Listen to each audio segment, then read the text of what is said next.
بسم اللہ الرحمن الرحیم۔ شروع اللہ کے نام سے جو بڑا مہربان اور نہایت رحم والا ہے۔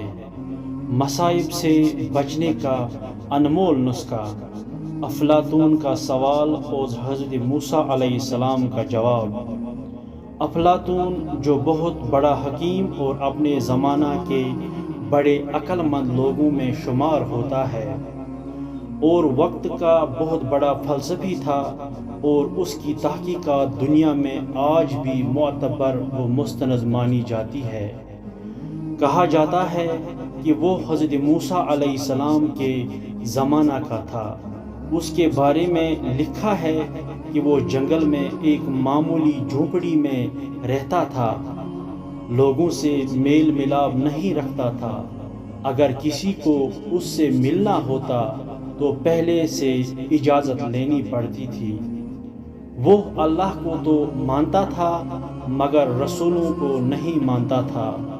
حضرت موسیٰ علیہ السلام سے ایک دفعہ اس کی ملاقات بھی ہوئی تھی۔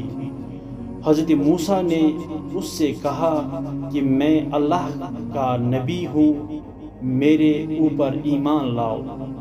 تو اس نے کہا کہ میرا ایک سوال ہے، وہ یہ کہ فرض کیجئے کہ اللہ تعالیٰ تیر پھینک رہا ہے اور بندوں کی جانب پھینک رہا ہے، اور بندے اس کا نشانہ ہے، اور اللہ کے تیر یہ مصیبتیں اور پریشانیاں، بیماریاں و حادثات میں اگر بندے اللہ تعالیٰ کے ان تیروں سے بچنا چاہے تو کیا طریقہ ہے؟ حضرت موسیٰ علیہ السلام نے اس کے سوال پر فی البدء یہ جواب دیا کہ تیر پھینکنے والے کی بغل میں بیٹھ جاؤ، اس لیے کہ تیر پھینکنے والا تو سامنے تیر پھینکے گا، اپنی بغل میں نہیں پھینکے گا۔ مطلب یہ تھا کہ اللہ کے قریب ہو جاؤ، جو اللہ کے قریب ہو جائے گا اسے تیر کیسا لگے گا، اور جو دور رہے گا ظاہر ہے کہ اسے تیر لگے گا۔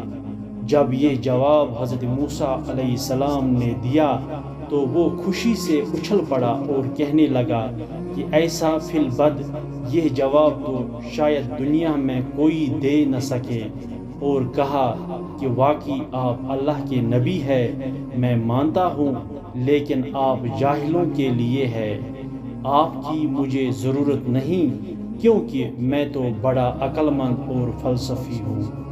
اگر آپ کو ہماری یہ بات پسند آئی تو ہماری اس یوٹیوب چینل کو سبسکرائب کر دے، لائک کر دے اور اس ویڈیو کو زیادہ سے زیادہ شیئر کر دے۔ اللہ تعالی ہمیں اور آپ کو اس بات پر عمل کرنے کی توفیق عطا فرمائے۔ آمین یا رب العالمین۔